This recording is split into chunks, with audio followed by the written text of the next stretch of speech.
Yamawajo ema wakwaba eba Oyerepa television eso ene eye yawo adakita onsabo some ne da etoso enwetwe ebraso ese oman mu nsem ama hodro so nsem agudie mu nsem ene adwadie mu nsem ye de besom ese anwumre no nsia kasebo eni ani mu nsem ya ye de ba eni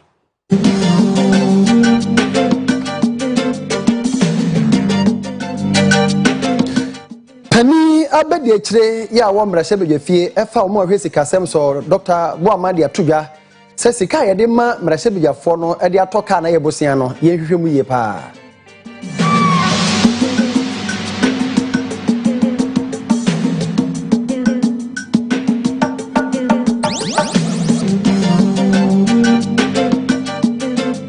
Oswafo a ohwe bambon nsem so de Atudwa kire mu se asoja fo a ekoya rukade e wowa ene ne mpotemu no ya tete omu pose so akese ya twon aso anesa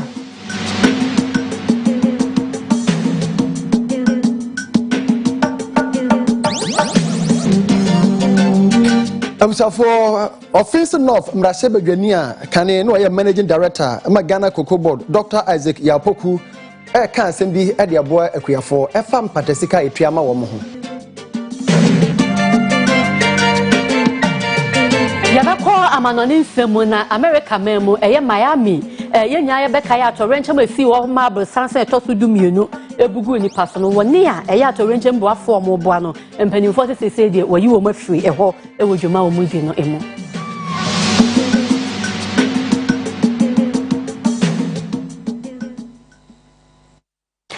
Abusafo nsam no edoso etifinsam ene ye de amamu emunyabre yemfa nkyiremu no emamo yene a yene mosom eyeme oduefo na na sabere pinaman menim nuaba mame efia nyako Abusafo nsam no enie so mrahye bedwafie a ye wo mrahye bedwafo ku a omhwe sikasem so Parliamentary Select Committee on Finance na pani abedechire Vice Chairman ene Honorable Patrick Yabuama wode atudwa say sa $28 million aban ade ma mrahye bedwafo so omfa ntoka ayebosia no aya amanfo adwene mu kesere ne ebi nti omho ase enya bre ne hwehwem ye ne nkyerɛkyerɛ omanfo mu ye pa otwea mu ena oman sana ahena bedi akire maame abena osai asare ede koto mrahye bedwafie se eho akohia pa se Ghana aban ede nkrata bi ba bepie mu mrahye bedwafie ma mrahye bedwafo abobo ho agye atum se ebeya mrahye bedwafo benya besa America sika no $28 million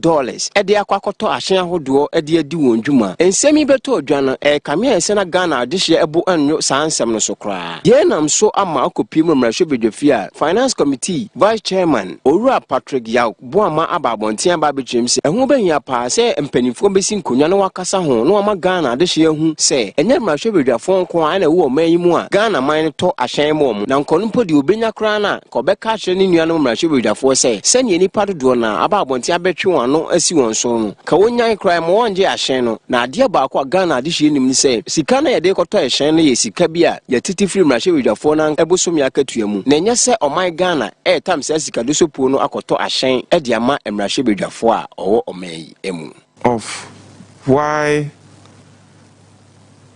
the state from the executive and the judiciary are giving vehicles without having to procure a loan. That's why I'm saying that if I have my way, I'll ask MPs to reject the loan and ask government to procure vehicles for us. For us to use in the performance of our duties. After 4 years, we leave the vehicles for them. Because before I started taking my salary in the 8th Parliament, I was given a notice that from February, a certain amount of money will be deducted from my salary in anticipation of this loan, which is yet to be approved in July. So from February, I started paying. That was last year. This year, 8th Parliament. Okay. I started paying, even though I hadn't seen the loan. That one, nobody saw anything wrong with that. But the president, down the line to ministers, you are MPs, you are journalists in Parliament, you see ministers. They come here with official vehicles. Some have the 4-wheel and the saloon. Nobody complains. The members of the judiciary, they do. Nobody has complained. MPs, they are not having it for free. They are procuring a loan. That one, there's a problem. That one. So I think we need to interrogate. Yeah, call and some from na Conventions People's Party CPP amanyuko no wopani ya woye dwemtinani na wosaye kandifo ma omoye na na from poma sapon kuma wode atodwa no wochemu se ye ka bibiman pa se ye nya ye fa ahodie na ye gina se kontonkro e wo banodie mu a wuntimi nyi eye Zambia mampani odi kan Dr. Kenneth Kaunda emfiri kura wo so odi mu akotene pa e na independence no ye nya enu nti no sempani aka to wo se wo konkoden a e na wo gi apaye na wo se bibiman e kai no na yitimi esoso no so e wo se adwumadie no emu. WEB Du Bois Memorial Center for Pan-African Culture and Jumede Ekoso CPP Amanyukono Abuabua Kane Zambia Mampeni Dr. Kenneth Kaunda Nimfoni ahodo nyina no ana omode kire ewiase nyina afe ne ho abakwasam ene niam obeyeye edema bibiman ene woda nadie ede kire wiase nyina nana frempoma sapon kuma woye titirani no saye kandifo ema CPP Amanyukono efa akwanya we so Dr. Kenneth Kaunda obeye Zambia mampani ewa afia pema hankron aduesia 1964 mu ehun sembebre etren o kire se eko a owura yi konye ede ma ne man ene abibiman nyina no na esombo yie eduba bi ma okonya mpo akohwe se Zimbabwe man ebetumi enya fa ahodie ampa omso tumi nyan entiko a Dr. Kenneth Kaunda ekonye ede ma abibiman si ebetumi enya fa ahodie ni age ho afiri abrofo nsem no oyade a ewose abibiman da bia yekai na yabo na baso enwachi ene deputy ambassador Emma the Republic of Zimbabwe owura Edison T Sitoli enso bekasa na wakaniema wodo a eye Dr. Kenneth Kaunda otiase oyeye edema abibiman ne man a ewose da abibiman yekai no ye ka omo ti kan omo chance omo sorry aji fahudie ewo omo concept Africa and Solinjana and Sanyaba. Ye papa so side for. I want to do exile. Sabe previous and ye ntimi ame bia ma. Was need to say. Yes, I have. Or no some kind of manage honey. Or sister independence na against before ye at that time. Sasi be independence na chief Ghana. See. And so enya faso kese. Che eni Africa oni nara.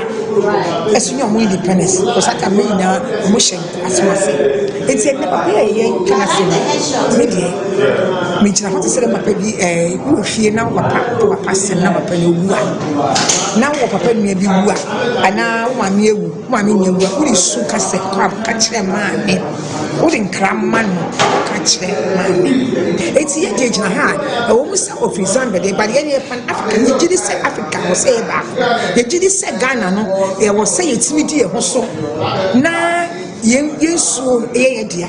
Yen gold ye dia. Yen lithium po ye hu ye dia.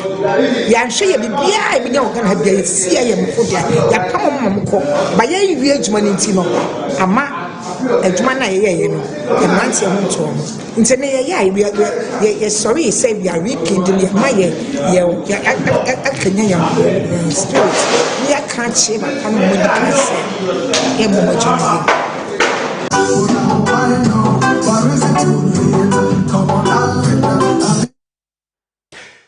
Offense North Mrashe Bedwani any Honorable Dr. Isaac Yapoku Kane now Ghana Kokobodo or no na managing director Edema Womo or Kokubi Edema Equia na sem nyina ne sen empatesika ya etwama Equia no compensation no yenye na emeye mra ebeda honom enu achi sa mra na no ensa ma aban ne tumi a koko a yare ahodo te se anonom aka no no aban ne benya tumi a ebetime hwe ne nyina agu. Establishing technical cooperation between Ghana and Cote d'Ivoire to embark on back-to-back disease control.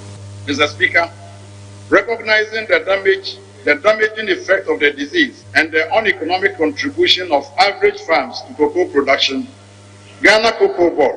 Dr. Yaw Opoku na wakasa wo mrasebedwafie mrasebedwafie no ekọ asetena na wo soro gya simpe so na wo kire se sa wo hwe Western region na se atoye mantam ho no ma na eho na mo ye cocoa pa ayenam so ema Ghana cocoa production etimi kosoro na di sika so ebre oman Ghana mra wo de Ghana cocoa so akọ adwaman so no eno na wo kire se wo da baso body kese pa ema Ghana ben eni titriu empanufo eda Ghana cocoa bar no Owura Joseph Eidu a wo ye adwumaden no for cocoa extension officers a wo mo boa kwani asanyi na mu so beboa ma cocoa atimi akoyie na wako atia enyarewa hodo a akutia cocoa ewo omanyi mu eno no wache se nititru kra ne se abayi asi ne bo na wo tue sika de ma akuafo wo tue sika cedi apem mekire 1000 Ghana cedi per hectare ede ema cocoa akuafo a yareboni nam so asom cocoa na wo twaguo yi nyina ensema wo de bebre ena wo kan ede kan we se eho abayi ba ya no wabo ne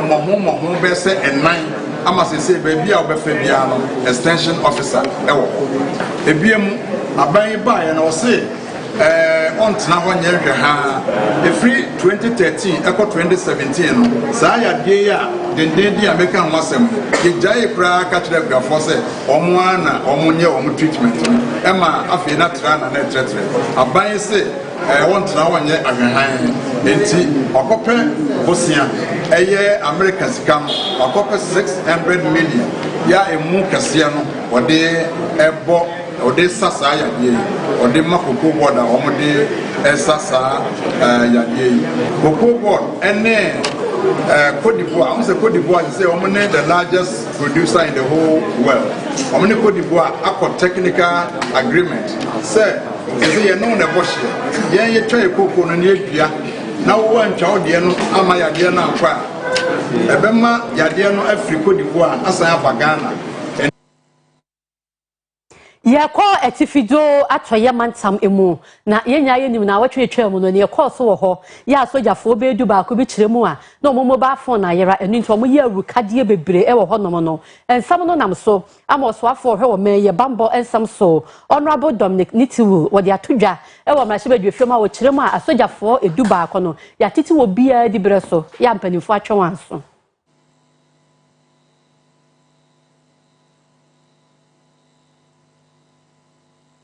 back to report on what has happened between then and today. Mr. Speaker, I'm glad to report on the statement on the alleged brutalities by young soldiers of 10 Mechanized Battalion in Ward Township.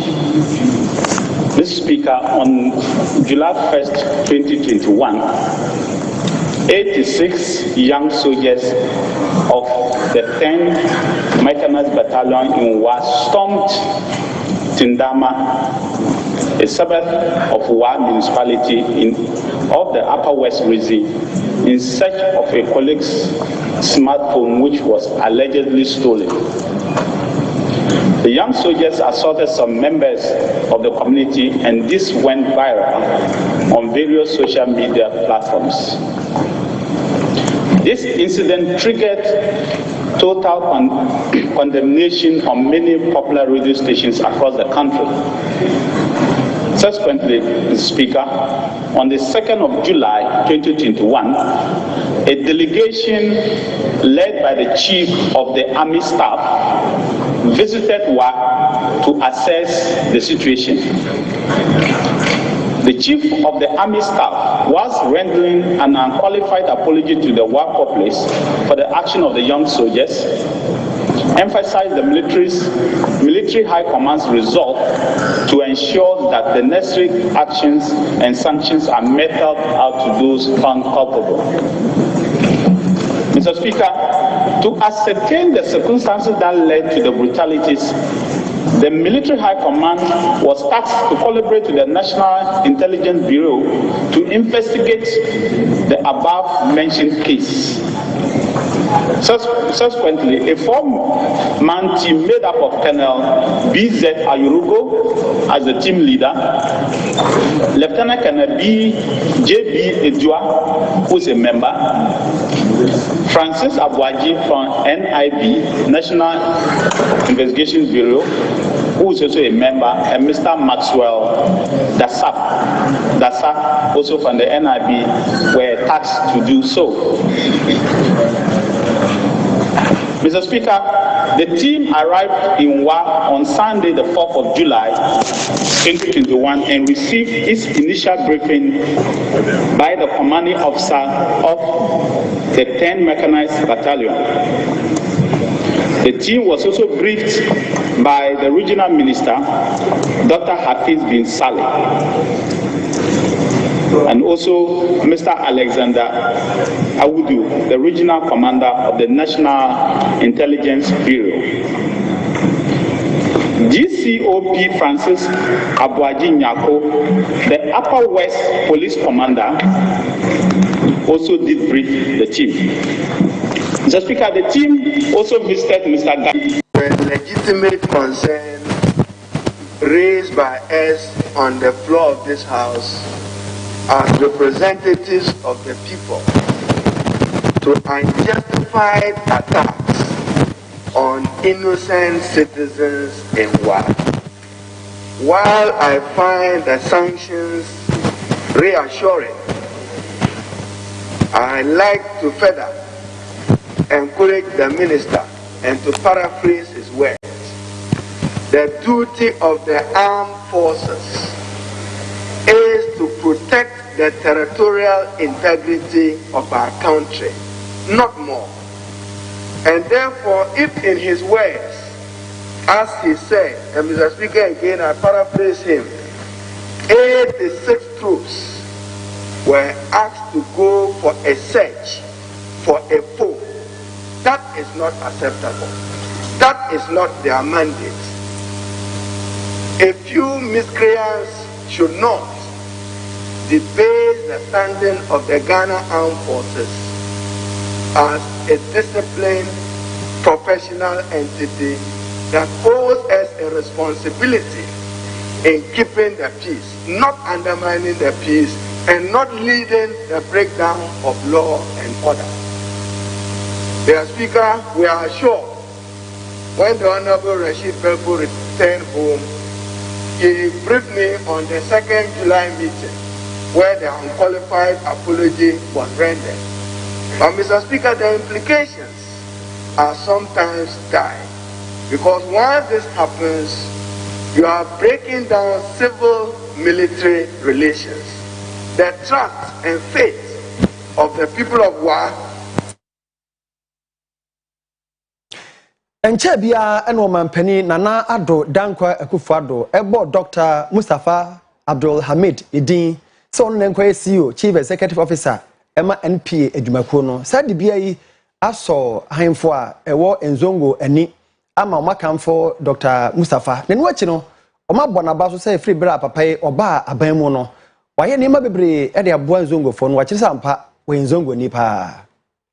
Ene nansa pepepe ena Dr. Mustafa Hamida Nana Ado Dankwa Akufo-Addo abone din so meye Chief Executive Officer CEO Emma National Petroleum Authority NPA no ohye ne dwumadi ase ansa nene wo behya ase no na aye huhu se wo de dibia na hye nensa ebisi daabi ene ono ankasa tunanum tuo e de atodwa se dibia no omampani Nana Ado Dankwa Akufo-Addo e de ahye nensa etine na etoso nansa wo hye ne dwumadi ase ne botae nyina ne se woni adwumayefo nyina beka bom aye ba no masom Ghana sompa na afei ekwan bia NPA adwumakuo no faso ebema oman sika no entimi enwunu kwa bia no eno soso obeye meka say one adwumayefo na hyase eye nhyiamu a oje omadwenkyere na kakra wono so no wode ama wo mo na abasobo a ene National Council for Zongo Chiefs eye Zongo ahemfo ede abono no nyina ne sen efri bra obura amanwesemu no Dr. Mustafa Hamid abono homode a kyere sampa oye Zongo ni trodo na obeye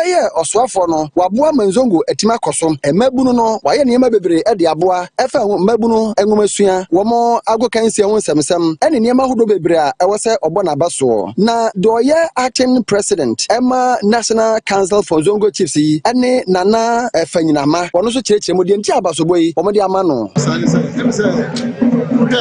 Mustafa Hamid, one year Obia, company, creative logo ministry, and what did get on? Now, you didn't hear you fear my and that's a difference of fear. na so hwa baya de pa so hwa de me be e ko so do initiative ni be na de ka se kenta ko ya e pa ya o yi during the British it be a pass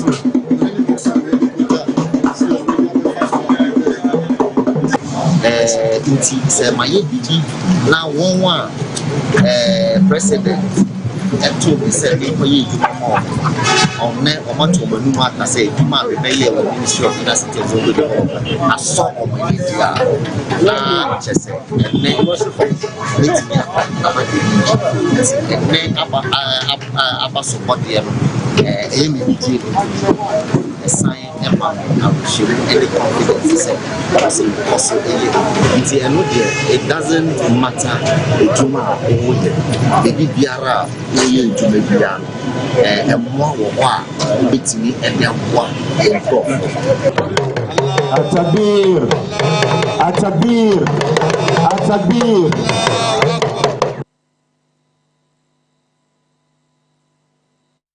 Yako ensam fufuro mu na bebo some ene kakra mu ni ena gyahyehyɛ bi ekɔso ɛwɔ Railway Company Limited ne nkrabata ya ɛwɔ nkran ya graphic road hɔ no ma sese japade ahoduro ebi na enam so amoso afọ abedi akyire ya wo hweketechi akwan empumtuo so wɔno ayɛ mahye bedwani wɔ Asante Achem South Abacho empasua so honorable Kwaku Asante Boaten wakɔ aprobo akɔhwɛ niam no sɛde asɛe akoduru Oswafo abedieche ni trimpo a wode ekwa asase no nyina so kire se wokohwe omanfo o mai pinidipinido ewo Railway Company no emu na omo sisi dan a emfa emra kwan so ene wo mu abanja pade no wo mu efa abo mu bo no wakohwe kwankwa a wode befa so eno na wo kire se na sade se obabo aban ene oman ya pade ho eban ni se anti wo mu akotenetena ho no mu a wo mu ni tumi krata bia so betena ho no sisi dan nyina no wo mu tumi krata no do mu nyina kokoto no se obi omu nyina frasa asene so aprapra so mo asisi dan wo ho o ma fafa bia ye yewufuo do obi aye wo so bia anya aban na ma no kwan so wonye no obepra ni nyina afri so no do mu nyina so akogina emranim eno o kire se osoafa no owe Railway Development no eye rapita amewu no wono ama no kwan so ma sa de ni nyina no mo hwe kwampa mo de befa so no ma hudom be ye wo ho eno akire ni nyina mu no wa kire se ni manim ya no obetuo na mo bi no ahwe de obetumi aye wo ho na anima bi o so ye de ma Railway Company no watumi aye na timi aboa ama oman so watumi fantoma papa efra se ba ne teke ho nsensam de ya ne senti no omo bahwe ne manim ya aye do betumi aye bia no ahwe pama obi afiri so no aba ba hyase aye ne mebeboa oman yi ani Railway Development no otu anamon bi edi ne papa agu akwan mu ahwe se ne nyina betimi akoyie edi ama wo mu ne senti ensahwe awokoye no ne nyina nti na wokoye na wo be do betimi aye bia ama oman we so timi akonanim se ba seketeke no kura akwan no bebie di a ankoba se afei no manfo bi be pam se yimi firi ho we aye se wo se da bi ni nyina ne se wo hye se ne manim ye tu anamu pampam obi afiri ho no na wa hye dwumadi ase atimi aboa ama o mefa nto papa afira na abagya pade so no omo atimi abɔ ho eban na akwan bia ya pasia ya ade protect asase no ama de ya pasia ye wata actually no obet but munyina munum se mo anamo ti adona be ya started we say a train driver but the quarters for how what you and the workers na mu musa ana mu bi baka wa mo amabo for structures as to how it can buy it but the government and the area of it you know no be pimachi na me name boss akoti kuta Abusafo yɛkɔ process adwumako no aso yɛkɛse a ɛwɔ nkran headquarters nene wɔde dwuma soronko ɛde agya Commissioner of Police COP Samuel Monekwan wɔde process mfinhyia aduasa mmienu wɔde dwumade nyina ba awieye na som no mu no ana ɔno de ato dwa sɛ ɔsra process mpanifo ɔmonye hyehyɛ a ɛbɛboa policefo na afei asabɔ Ghana fo ho ban yie pa Mfinhyia duasa mienu nie na Commissioner of Police Ora Samuel Money ediye ewo prosi adwumako no mu afei na ode ne dwumade nyina ba wieye enti se de prosi adwumako no wo mo hyesaye etie no ene wo maye akwankwaja som soronko ede agya Commissioner of Police COP Samuel Money kwan ya okogira ho mekrakra ekoso ewo nkran prosi adwumako na tana yekese headquarters emu na COP Samuel Money ede ato ne nuanom prosi adwumako nim eniema obeye prosini abo na wanya odi kofie na afei ensakraya hodo a aba prosi adwumako no ma ne sentene ne prosi die no aya akono na ayefe ni nyina ye adwumaden ahofama ene atohu ache na so nyina mu no wose enyansan ya woso mutetena wosre prosi adwumako ne se wo mu aka musesi a eye adwuma se aprosifo no wo mu fa hyesaye the first policies enwa kwan mu a wo mu betimi ahwe prosifo yie pa. It is our fervent hope and expectation that you remain loyal, committed, faithful, accountable, and to continue to demonstrate professionalism to the image of the service to serve our. Difficult times may abound to occur, but you need to stay focused and united to overcome the challenges that will come your way.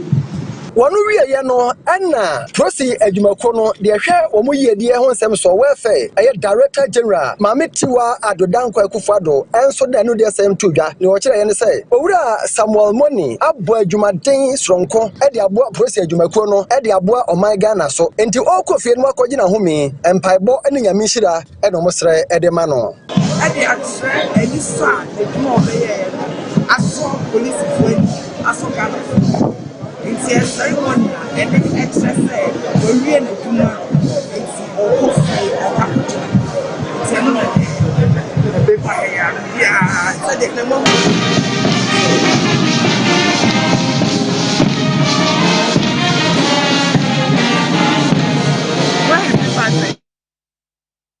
ya de kasiaba no menti fido epoye mantam emu na okwanchefo pani pa ya woda National Road Safety Authority asuyeye ano na maprobomu a wakopiemu ewo na le rigu na ensama odi atudwa wechemu nyina no sesesei no ye tricycle no ya ne nan eye miensa na nkwala na sesei wo mu twie ya abobo ya ene pragia ne ekeka ho no ntimpanimfo be ye de omu betumi bia e de atu saafo no so sasebeye na nkwanhie sisi wo yakwan so ne ye betumi abre na se Afin rubabia nenso adehye pi nenam kwanhia so a wafiri atiasefo asase so ye nam so ama National Road Safety Authority mpanyimfo ababonten aba betwem se wahyehyɛ dwumadie sonko ode ba besi emofranketo ode motorbikes eye adwuma ewo atifido mantem ahodo ni mu odwumadie sonko bi ekɔso na pani kwantwerefo da National Road Safety Authority anon engineer May Obri ebo a ekasa na wotwem se emofra ahodo pi ene wo atifido mantem ahodo ni mu a ode okada eye adwuma na ne nyina mu no ese adehye wo sampotemo hu ne se etia Ghana mra sanso na emofra no oye saade ni nyina wabrabo na ode to chacha ma menka se ye mu no se Ghana mamra na nkasa kra no enyi ntumi se yede okada be ye adwuma wo mamu na ne ma ne ya awe ho kra emofra na enei ona ode okada eye adwuma wo sampotemo ho no oto ne nsam so no wodwem se na so ye no eba bete won agumontene so no ne adehye akasa no akyerɛkyerɛ se ntia ehia se emofra twi won hu firi sa okada adwuma no ho bi wona wona makwan ahodo so no beto mra no so no oye nhyehyɛ ya Ghana mra ene sankrofo ni nyina ebedi se beya nkwanhye ahodo ekoso wo mamu no ebetimi asi ano. One of the things I would wish that anytime you are having a program, I'm sure the RCC, some of the people are here, they should put something about safety in your speech. But the more we talk about it, the more the people will see how serious we are. We want you to be an advocate for us, so that, like I said, this region, being a new region, will be a showcase for other regions.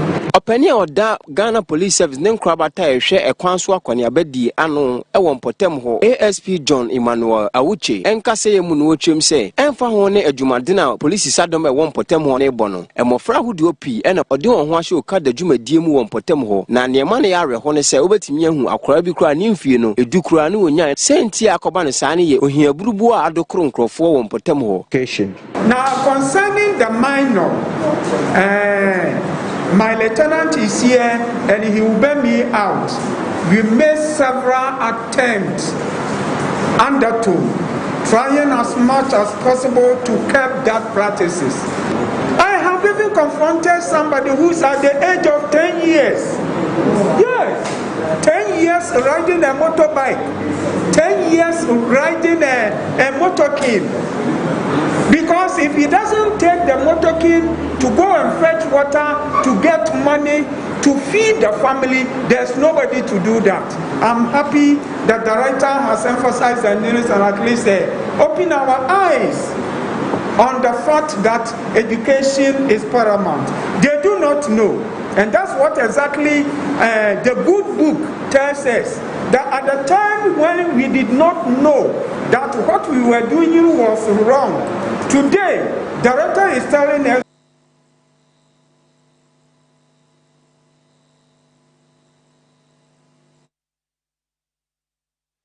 ye babesna ko mfimfim mantemu achampem anase apam junction lorry terminal e ho no tetenani a ohweso e de atodwa se osra kwantufo se mutu kwan na mudu ho a mumonwura baabi a lorry station wo no na monfa car na nkwanche a mofa car no de mo bambo ehu pa yenua ofasa meto aso amaye Apam Junction GPRT ana achampem GPRT chairman no de kokobo sam no ya futu azama ihentiafo no ya adawafo nyina na osini pen oka de ahentiafo a wofo car wo Apam Junction all the wo station wo fa car o station wonye na we gina kwa no wa afa wozeko da mara so na say adawafo so wo de hentiafo so wo ba all the wo ba station no be san ho no na ekwan no ara we san won na no otum hu de ono bo kan pa na kwanhia na kala obobo nipa ewo Apam Junction wadosun obi biara rebe station na nka onfa dam oyene infam bre Ghana man no sanso o simpio de taxis a won so wo ba obesan nipa won so ka won bi o de won oba station oba fa kalen oho na ozo kesi ekwan no iba be pentap na roko iba pentap na so ehwe ni nara onfa mwe papa ana onfa ewe papa infam bre nti dam nti osi oni Ghana Police Service enoye task force a wan kasa wato desisi a obezi juma wa pampam oye drivers a wobu imbredu nyina simple so waso yezin bebre a bosa wonwa ka gina asemti bia na ekeyi wanu dey ina GPRT chairman no oto Oyerepa news yen yim na drivers a wo fita krade ba se kwa Accra no edwuma no binum afa ne de life edwuma na driver work no ye life oye edwuma oto de so de edwuma ende be kofi o china ntum kofi da mesa sunti o twa de driver yi bia no otum bono ho ban anada oya hweyie wo na adwuma yem mepi no oya kwanya onam dema accident ne BCC ne overspeed a wotua car na tua do baye ebien ebaasa oya achampem branch station ha ankamo Apam Junction station ha Bible bia yi ho ayembo wo kwan no ho na onam de adetonfo no wo kwan no ho nti drivers ne du ha why wadwen de obetum agina ho waton wade nti no nam homa brain na no cars no du ha one main inside na momo ogu kwan no waton wade a wo so ka gina nyina ho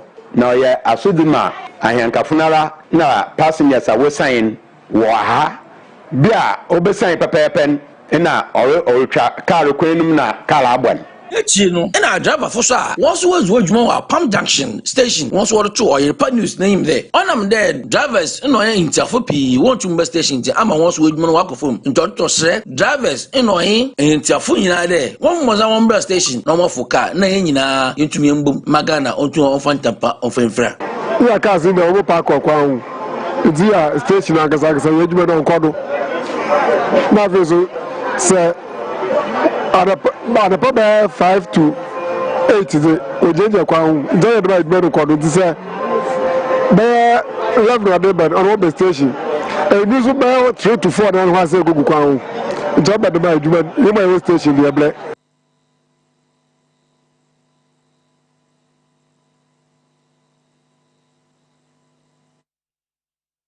ye ko omeyi atoye etifi mensi anasa mantam emu Western North region na baby ani anwea so bekwai mensi mu na ye kogina krobi a ye friend nzema kwanta eye MA Junior High School ye ho no mo no adesuafo ni kirema omu school dan asei nti akoye wo haw kese pa mo ma e ma adisua entimi nkoso ntu e de won se aban adabraka bra ne besisi ma wo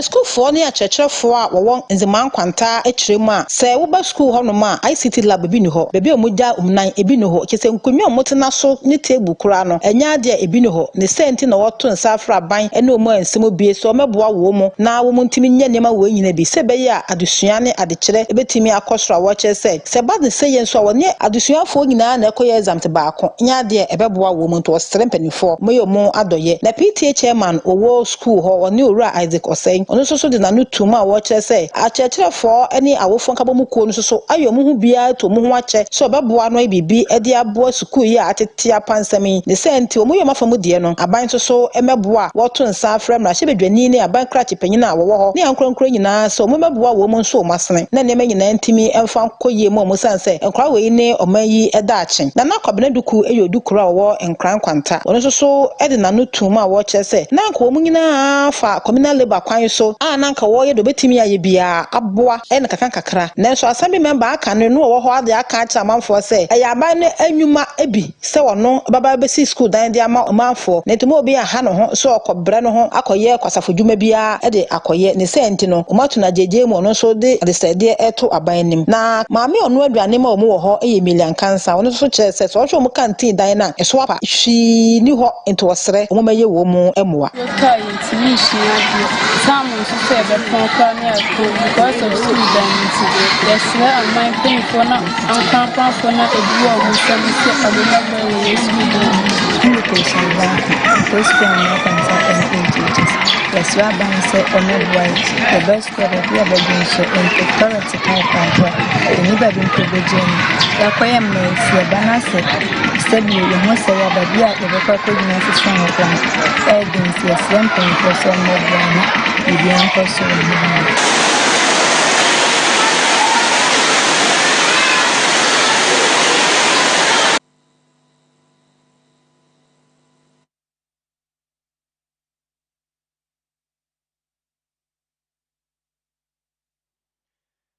for Oyerepa TV na manuguso a mohwe yen ye wokoma se edum ye home so ne atonkra ne ba sports lawyer baba isa wa ha ye sports beba.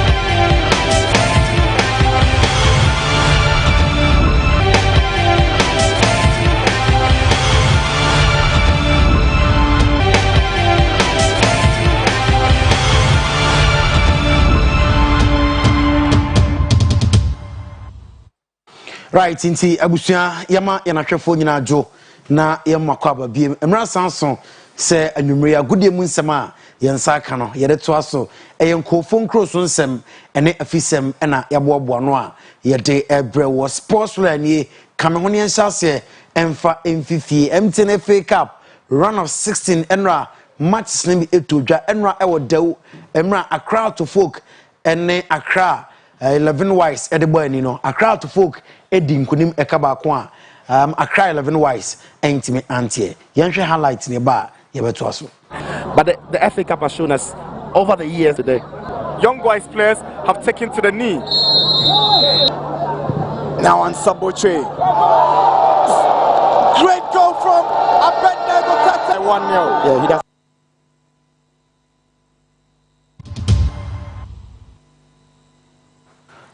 All right, inti eno Accra to folk NFA Accra 11 wise one gamer etimi to dwa no eno no coach Samuel Boadu trene ema Accra to folk after the game coach Eden SMP ena etudwa yentie coach. It's a very tough because as you play with the lower club, Division 1 club, they wanted to show up. They wanted to exhibit the talent that they have, and they know that they are playing with the House of Folk. House of Folk is a big team, and they will frustrate the House of Folk players. But I think it's a very nice game, and we managed to get 1 goal, which is very good. Eno eye coach Samuel Boadu ne nsema odi tu dwa no achi no man of the match eye Mohamed Al Hassan captain odi nsem atu dwa after say game no eba na wieye yentie ne nsem no. Because looking at the team we played with, they came prepared, and we also came prepared because we've already put in it at the back of our mind that every match that we go in, we have to take the 3 maximum points, and God being so wonderful, we gave us the 3 maximum. Mohamed Al Hassan ena otenin kano yenyina so na yemfa afisem ne NC yenkwa mono ne Euro 2020 no enra football is coming home emra oko Denmark aso ya womo ene the 3 Lions of England ena ede eboani 2-1 after extra time. Here's the highlight. The fairy tale of 92. Genuine threat.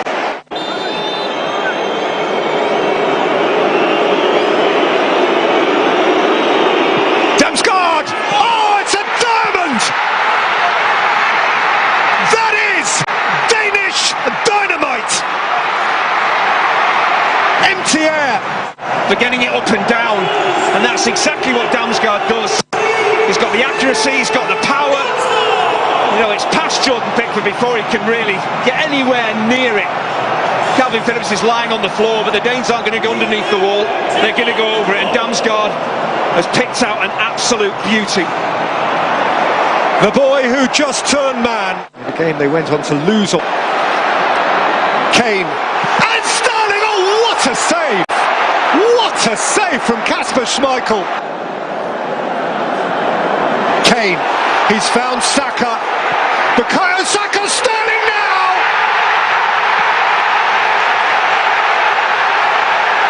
England snatch it back. Kerr sliding in with Sterling. The Danish defenders are all ball-watching, and I did mention after about 10 minutes the ability of Bukayo Saka to run in behind the Danish defence. That's what he does here. Kane sees that. And it's a horrible position really for Simon Kjær to be in, you know, facing his own goal, under pressure from Raheem Sterling. Such an intelligent cross though from Saka. He takes Kasper Schmeichel out of the game. Sterling's round the outside of him. Raheem Sterling, that's brilliant, he's over! Penalty! Just mentioned that Raheem Sterling was coming more and more into the game. There's an opportunity for Mailer to clear. He doesn't take it.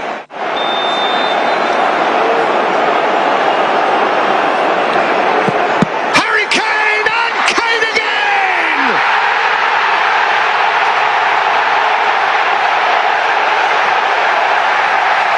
Stop him if you can! Schmeichel momentarily heroic.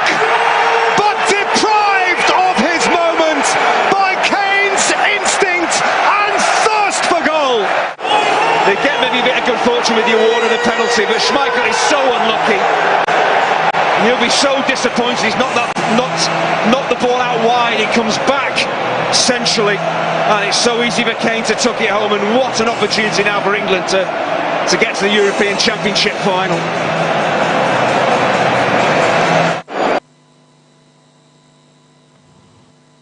Eno Harry Kane, football is coming home. Na after say game no ba na wieye na Gareth Southgate no trene ema the 3 Lions of England e dey to dwa say enra e wo Wembley Stadium nyamianim no krenie wo hu such supporters say omani abre team ne upsa Gareth Southgate. And Denmark have had an incredible tournament. I mean, I've got to give them huge credit. I thought they made it really difficult for us tonight. They pressed us so well, scored a fabulous goal. The boy's a super player. And but I think on the balance of play, you know, when you look at the number of saves you forced the goalkeeper to make and long periods of the game where I felt we were the biggest threat, I think we deserved it. Abusia eno Gareth Southgate trene ema the 3 Lions of England nsem eno no yegina we so na anwumre agodie mu nsem no ye de si na international news atoa so na yentwe homra ba yebeto aso sports line.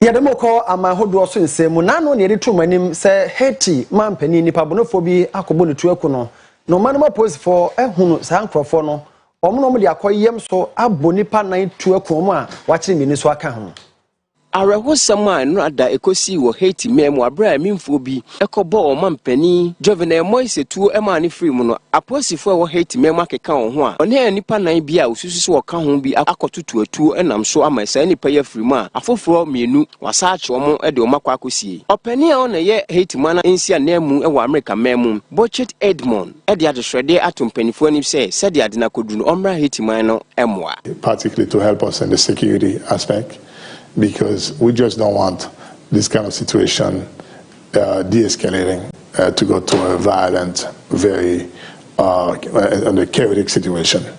Therefore, anytime they can help us with strengthening the national police and give the national police more means to control situations and to work with us, that would be the best. Yewie kasebo no ewo America maimu na Miami mobekaya na watwe twam no ene yedi tu dwasa abonsansa ye tosudumionu ejatom ya enam so ema ebubugu ya empanimfo te atorenche mbremu aboafo eso omunye nhwehwemu enyiyi wone a aka ewo munim na besisa abre ni empanimfo chema so obi hyemu kura ebia na wato anananom ewo nsedu nti atorenche mbremu aboafo no yayi won efreo Pesa na wotwemienu ntam ni ena abrosan bia etoaso dumienu ebuo America mamu eye Miami empenfo gusu a wohwehwe adehye asabra ye kase wahunipa 54 a emu be se 86 de wonhu omo ena de ya asem efri America mamu ba ehwem a America penfo ababonti abechem se enidaso nyina asa tinya de obekoso ahwehwe adehye no Mayor Emma Miami Daniela Levin Carver ekasa ehwem sentia akobanisa Really exhausted every option available to us in the search and rescue mission. So today is about beginning the transition to recovery so that we can help to bring closure to the families who've been suffering and waiting for news. Nothing we can do can bring back those we've lost, but we can and we will do everything in our power possible to identify all of the victims and to offer closure to the families. Abusafo said the bia ye no Oyerepa TV your special reporter the bia de mamo ne no ye hwe awdodo ebinum kan wo makoma mu som don be wo baako ebi som be wo bebre na ye bisa se awdodo no emfaso be kura na wo mu de na ma wo bi ka kire ne ho se obe wo baako anase obe wo mienu ebi awo aduasa na aduanan still odaso wo the American say awdodo ye fi se de ntia ye ne se sokwo na wo baako anase mienu nyame mfasa mabaako wu a saka baako pe enti wo dodo a sade tiebie bi wu kura ebi wo ho na meme nana ne ma no mo ye nan e wo tetrem ne ma nan ni nyina ne last one de be si fie de ne ye dey etena mu enti so ye na dwen so wo baako pa ebi anka ono so no ta mo ye mre no ko nya ba bi nya dey entena tina meka sa wo dodo de eye wu kura so mo wa yiye ba some man no doso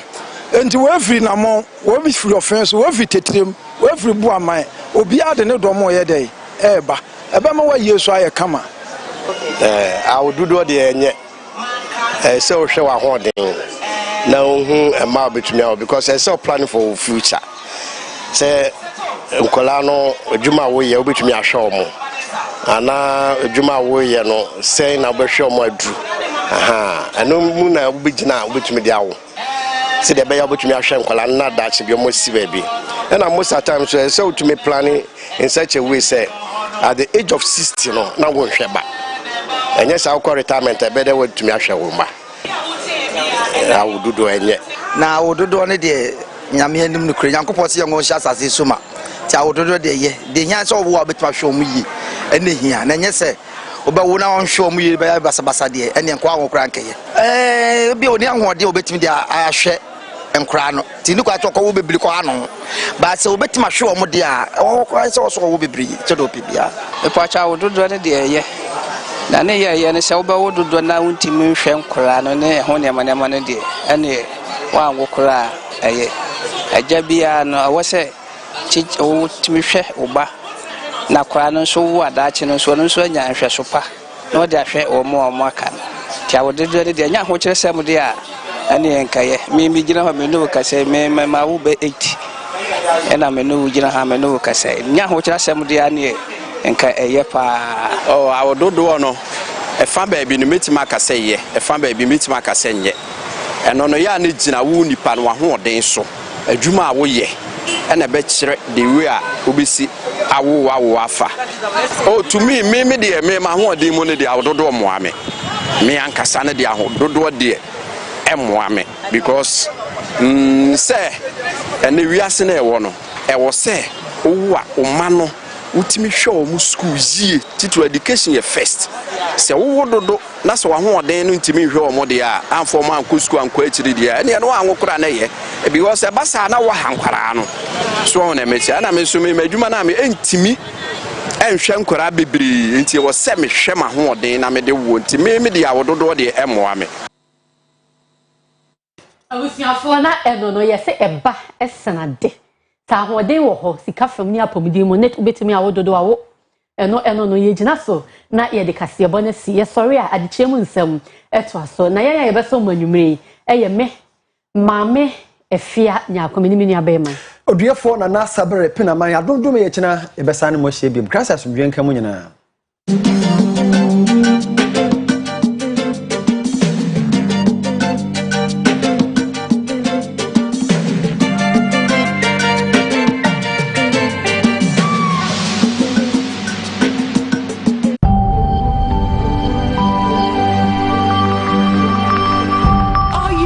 TV, Efrinyame.